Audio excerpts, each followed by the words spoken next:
Buen día, jóvenes estudiantes del CEPRUNA. Bienvenidos nuevamente al curso de Ciudadanía. Se les pide por favor agarrar su material de trabajo y ubicarse en el quinto tema del curso. Como siguiente tema, jóvenes estudiantes, vamos a hablar acerca de la cultura de la paz. El término cultura de paz fue empleado en la Declaración del Congreso de Yamoussoukro, realizado en Costa de Marfil el año de 1989, y fue aportada por el sacerdote peruano Felipe MacGregor, quien conducía en el Perú en ese entonces la Comisión Nacional Permanente de Educación para la Paz, adscrita al Ministerio de Educación. El padre MacGregor había encabezado el equipo que previamente había publicado en Perú en el año de 1986 un libro ilustrado de educación para la paz llamado Cultura de Paz, con descripciones completas de conflicto, violencia y paz. El libro Cultura de Paz contiene en sus elementos centrales, sobre todo al referirse como bases para la paz, el desarrollo moral de las personas, la solución no violenta de los conflictos y el fin de la violencia estructural y cultural. Teniendo esta pequeña introducción, podemos hablar acerca de la definición de lo que es la cultura de paz.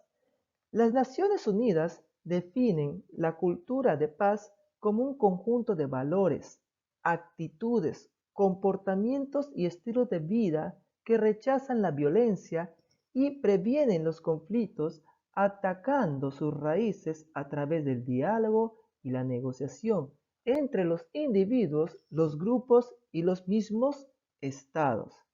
Al mismo tiempo, podemos decir que la cultura de paz está basada en principios enunciados en la Carta de las Naciones Unidas y en el respeto a los derechos humanos, la democracia, la tolerancia, la promoción del desarrollo, la educación para la paz, la libre circulación de información y la mayor participación de la mujer como enfoque integral para prevenir la violencia y los conflictos, y que se realicen actividades encaminadas a crear condiciones propicias para el establecimiento de la paz y su consolidación en todo el mundo.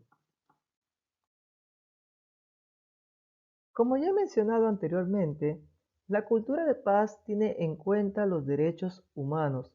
Por ello, la ONU, mediante Asamblea General, aprobó la Resolución 53-243 sobre la cultura de paz el 6 de octubre de 1999.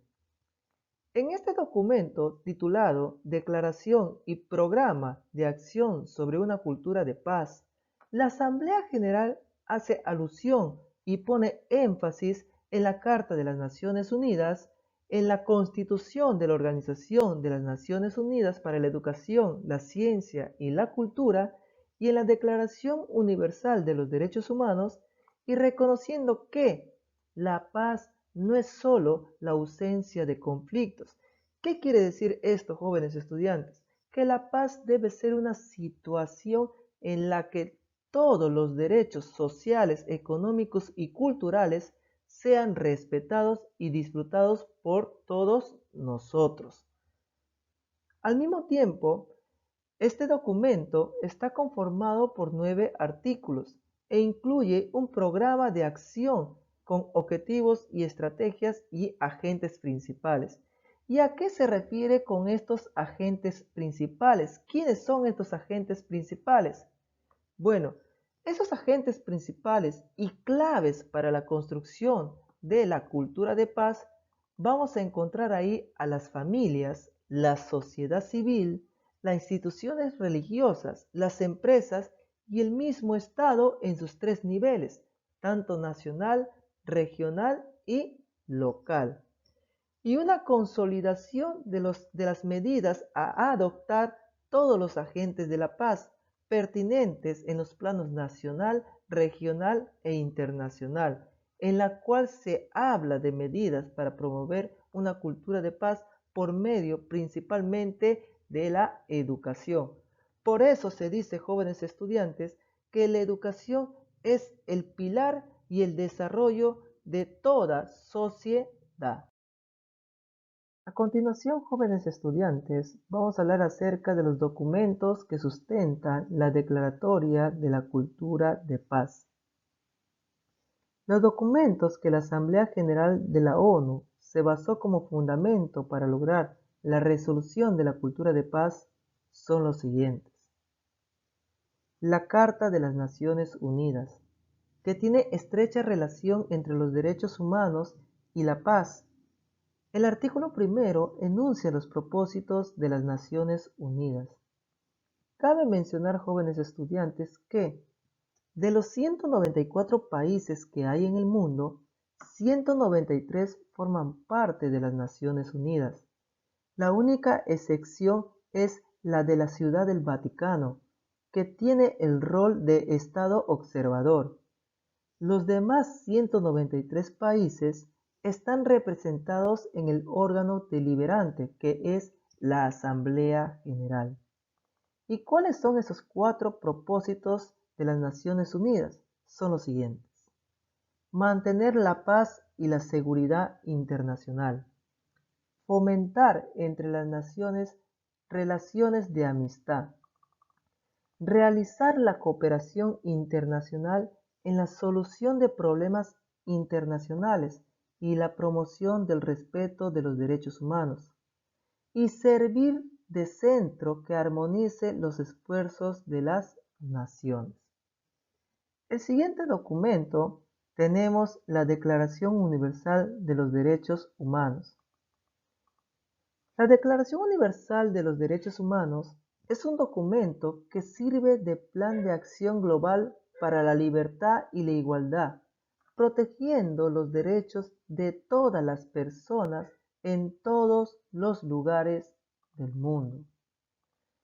La Declaración Universal de los Derechos Humanos fue adoptada por las Naciones Unidas, que recién acababa de establecerse el 10 de diciembre de 1948, como respuesta a los actos de barbarie ultrajantes para la conciencia de la humanidad cometidos durante la Segunda Guerra Mundial. Su adopción reconocía que los derechos humanos son la base de la libertad, la justicia y la paz. En el artículo 28 de la Declaración Universal de los Derechos Humanos tenemos que toda persona tiene derecho a que reine en el plano social y en el plano internacional un orden tal que los derechos y libertades enunciados se hagan efectivos. El siguiente documento es la Declaración sobre la preparación de la sociedad para vivir en paz, Resolución 3373 de 1978, donde hace mención que todos los seres humanos, sin distinción de raza, de convicción, de lengua o de sexo, tienen el derecho inherente a la paz. Cuando se refiere inherente significa algo propio, algo natural. Y el siguiente documento es la Declaración sobre el Derecho de los Pueblos a la Paz, Resolución 3911 de 1984, donde se proclama solamente que los pueblos de la tierra tienen un derecho sagrado a la paz. Este derecho a la paz es de tercera generación. Como siguiente punto, jóvenes estudiantes, vamos a hablar acerca de las condiciones para promover una cultura de paz. Para construir una paz plena y duradera, son fundamentales las siguientes condiciones. La equidad en la distribución del poder y los recursos. ¿A qué se refiere con equidad? Consiste en dar a cada uno lo que se merece en función de sus méritos o condiciones. Como siguiente punto tenemos la presencia de condiciones de vida dignas para toda la población. ¿Y a qué se refiere con vida digna? Por lo general, jóvenes estudiantes, se entiende por una vida digna el hecho de llevar una existencia con las necesidades básicas cubiertas y en unas condiciones laborables y humanas con un mínimo nivel de bienestar. Como siguiente punto tenemos la existencia de relaciones no violentas, así como medios para educar a favor de la paz. Cuando se refiere a relaciones no violentas, significa un trato en donde se tiene que basar en el respeto mutuo entre las personas y así llegar a un determinado acuerdo. La resolución de conflictos de manera democrática. ¿Y qué viene a ser la resolución de conflictos? Una resolución de conflictos es el conjunto de técnicas y habilidades que se pone en práctica para buscar la mejor solución no violenta a un conflicto, problema o malentendido que existe entre dos o más personas. Entonces, ¿qué quiere decir eso? Que se tiene que llegar a un acuerdo. El siguiente punto tenemos un orden social con bajos índices de violencia y normas justas que regulen la convivencia social. ¿Y qué es un orden social? Un orden social es un concepto que nace de las ciencias sociales para designar a la estructura social entendida como un mantenimiento de jerarquía de las normas de las instituciones aceptadas socialmente mediante un consenso social y la conformidad. Como siguiente punto, jóvenes estudiantes, vamos a hablar acerca de los valores relacionados con la paz. El desarrollo de la paz requiere poner en práctica valores reconocidos universalmente como la justicia. La justicia implica situaciones reales de equidad y reconocer que todos tenemos igual derecho a beneficiarnos de los bienes espirituales y materiales, sin excluir a nadie. El siguiente valor es la libertad.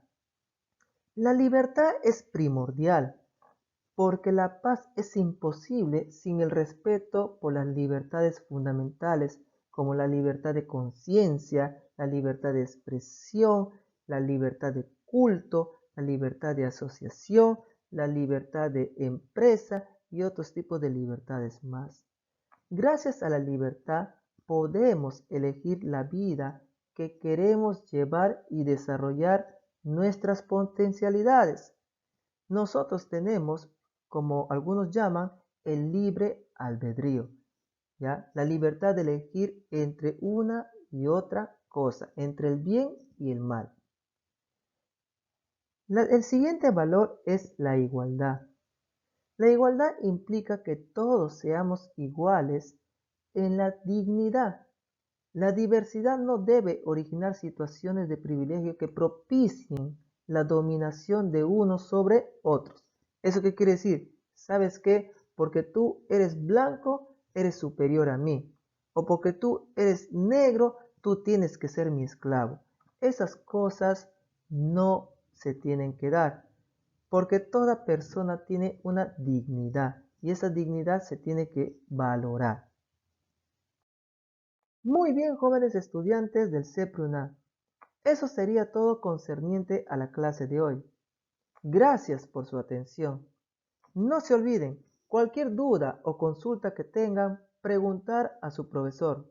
Recuerden, somos CEPRUNA, garantía de éxito para la vida.